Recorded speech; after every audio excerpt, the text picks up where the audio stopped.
सभी धर्म प्रेमी सज्जनों को सादर नमस्ते। साथियों, बहुत बहुत स्वागत है आपका मेरे इस यूट्यूब चैनल पर इस स्वाध्याय सत्संग रूपी आध्यात्मिक चर्चा में। संतों की वाणी पर बात कर रहे हैं और संतों की वाणी की श्रृंखला को आगे बढ़ाते हुए आज लेते हैं वाणी धनी धर्मदास जी। क्या कहते हैं धनी धर्मदास जी? भक्ति दान गुरु दीजिए, देवन के देवा हो। हे प्रभु, मुझे भक्ति का दान दीजिए, मेरी मति को ऐसी कर दीजिए कि मेरा भक्ति में मन लगना शुरू हो जाए। क्यों? क्योंकि आप देवों के देव हो, महादेव हो। चरण कमल बिसरे नहीं, करे हो पद सेवा हो। चरण कमल बिसर्यो नहीं, यानी चरण कमलों से मैं बिसरना नहीं चाहता। करे हो पद सेवा, मैं आपकी सेवा में, आपकी भक्ति में लीन रहना चाहता हूं। तीर्थ व्रत में ना करो, ना देवल पूजा हो। तीर्थ व्रत में ना करो, ना मैं कोई तीर्थ करना चाहता, ना मैं कोई व्रत करना चाहता। ये व्रत उपवास कोई लोग जाने क्या समझ लेते हैं। मैं ठीक है, शरीर शुद्धि होती है उससे, और तीर्थ तो जो असली भक्त होता है वो तीर्थ जो है ना स्वयं के अंदर देखता है। दरअसल वही है सब कुछ, अपने अंदर ही है सब कुछ। तो कहते हैं धर्मदास जी कि तीर्थ व्रत मैं ना करूं, ना तो मैं किसी तीर्थ में जाता, ना मैं कोई व्रत उपवास करता, ना देवल पूजा हो, ना मैं किसी देवता की पूजा करता। तुम ही और निखरत रहो, मेरे और न दूजा हो। मैं तो सिर्फ और सिर्फ तुम्हारी भक्ति में लीन रहूं और मुझे दूसरे से किसी से कोई मतलब नहीं। इसी को कहते हैं achievement of oneness, achievement towards, journey towards oneness. एकत्व को पाना वही मंजिल है। हर जगह सही समाधान सभी जगह है, जरूरत है समझने की। अब इसमें धनी धर्मदास जी ना तो व्रत, न उपवास, न किसी तीर्थ, न किसी देवता की पूजा, जो कि मुझे कुछ नहीं करना।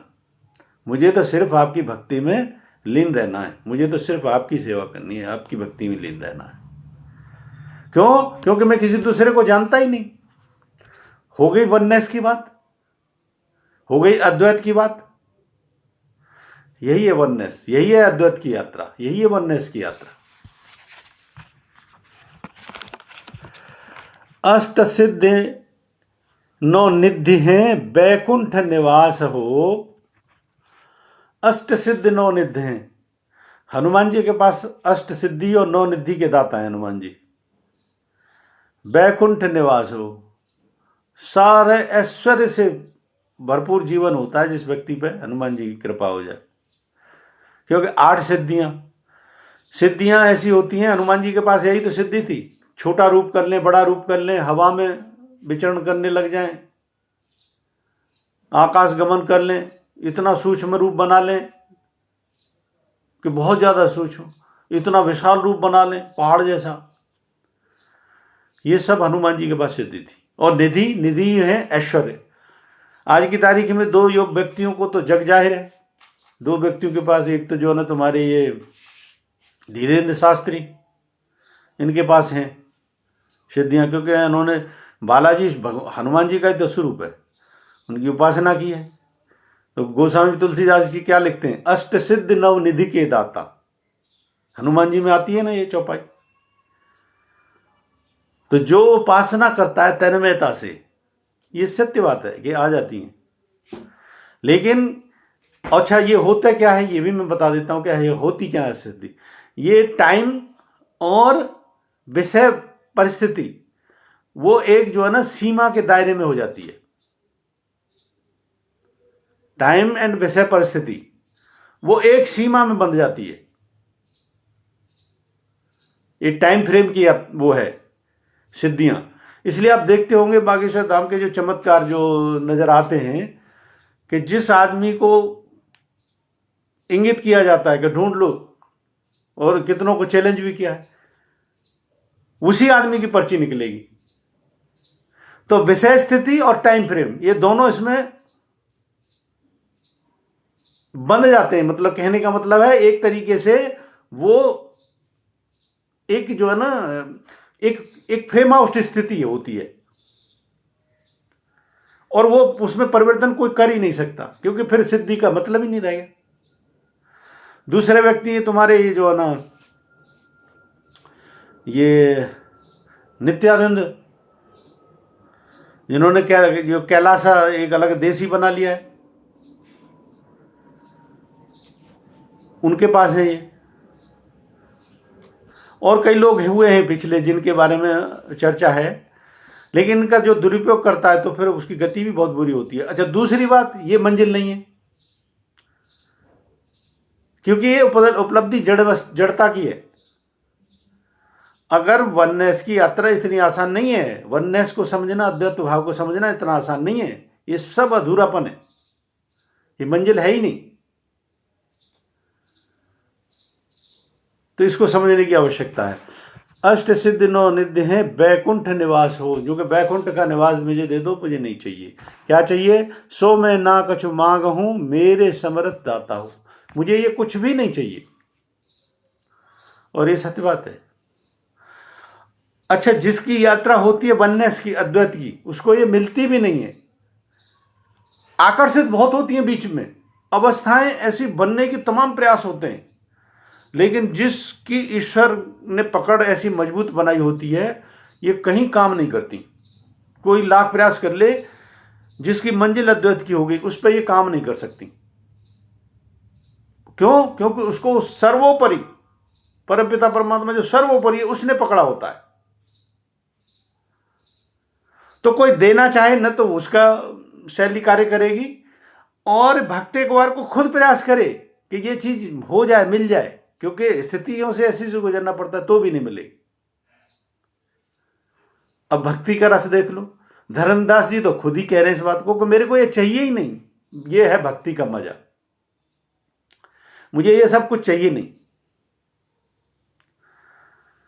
अब इतना समझ के जिनकी जो बीच में अटक जाते हैं या जो उलझनों में रहते हैं, उनको इस बात से अगर भी समझ में क्लियर नहीं हो कि एकत्व की यात्रा, अद्वैत की यात्रा कुछ और है, और जहां पे तुम अटके पड़े हो, ये जो चीजें तुम मांगते हो, चाहते हो, ये उस मंजिल के सामने बहुत तुच्छ है, ये कुछ भी नहीं है।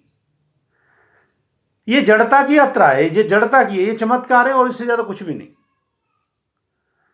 और हनुमान जी उन चमत्कारों को अगर भलाई के प्रयोग से किया जाए तो निश्चित तौर पर लाभ करते हैं। कितने लोगों का जीवन बदलते हैं, परिस्थितियों से निकालते हैं। और हनुमान जी तो हैं ही सहायक, स्वयं भगवान राम की सहायता की। तो जो सच्चाई का मार्ग है, अच्छाई का मार्ग है, तो वहां पे ये कार्य करती हैं, लोगों की परेशानी को दूर करती हैं। लेकिन जिसने इनको बंध के इनका प्रभुत्व को अपना लिया और लोभ लालच का दुरुपयोग भी इनका कर दिया, तो फिर गति भी बहुत बुरी होती है। ये भी बात है। तो ये होती हैं। भक्त क्या कहता है? मेरे को ये कुछ नहीं चाहिए। धर्मदास जी कहते हैं मुझे ये कुछ नहीं चाहिए। मुझे क्या चाहिए? सो मैं ना कछु मांग हूं, मेरे समर्थ दाता हो। मेरे तो दाता आप हो। जब सर्व समर्थ की मैं यात्रा कर रहा हूं, जब सर्व समर्थ के मैं अधीन हूं, तो ये मुझे ये सब कुछ नहीं चाहिए। इसलिए ईश्वर का स्वरूप सर्वोपरि है। उस सर्वोपरि से प्यार कर लिया, लगन लगा ली, तो और कहाँ है मंजिल? और फिर बीच में अगर कोई चाहे भी तो ये फिर मंजिल होती नहीं, अगर उसने पकड़ लिया है तो। ऐसे अगर निष्ठावान भक्ति कर ली कि ईश्वर ने पकड़ लिया, तो फिर ये बीच में मंजिल होती भी नहीं है। चाहे उधर से कोई प्यार आस करे, चाहे एक बार को भक्त भी चाहे ले, लेकिन ये होता नहीं है। बहुत बड़ी बात है समझने के लिए, बहुत ही ज्यादा बड़ी बात है समझने के लिए। सुख संपत्ति परिवार धन सुंदर वर नारी हो, सुपने इच्छा ना उठे गुरु ज्ञान आन तुम्हारी हो। सुख संपत्ति परिवार धन, सुख संपदा धन परिवार सुंदर नारी, ये कुछ भी नहीं चाहिए मेरे को। ये सब बता तो रहा हूं प्रकृति के ऐश्वर्य के रूप में। ये बीच में सब तरीके से कोशिश होती है।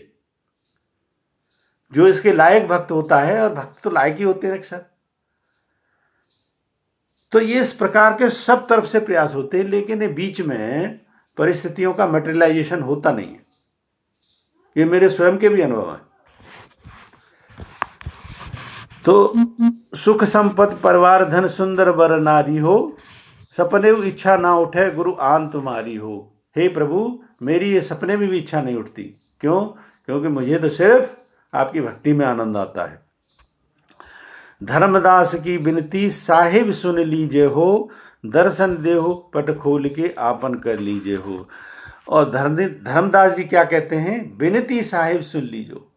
हे परमपिता परमात्मा, मेरी तो सिर्फ इतनी ही विनती सुन लो। मेरी तो आप जो मेरी इच्छा है वो विनती सुन लो। क्या है? दर्शन देव पट खोल के आपनो कर लीजिए। मुझे तो अपने दर्शन दीजिए और मुझे अपना बना लीजिए। क्यों? क्योंकि इस मंजिल से शानदार फिर कोई मंजिल नहीं है। इस अचीवमेंट के सामने कोई अचीवमेंट नहीं है। सब दुनिया के अचीवमेंट फीके हैं इस अचीवमेंट के सामने। ये वो उपलब्धि है।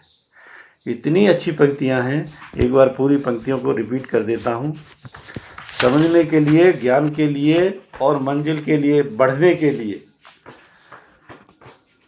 और बीच में जो चमत्कार होते हैं उन सबको समेटे हुए ये पंक्तियां हैं। भक्ति दान गुरु दीजिए देवन के देवा हो, चरण कमल बिसरो नहीं करे हो पद सेवा हो। तीर्थ व्रत में ना करो ना देवल पूजा हो, तुम्हीं और निखरत रहो मेरे और न दूजा हो।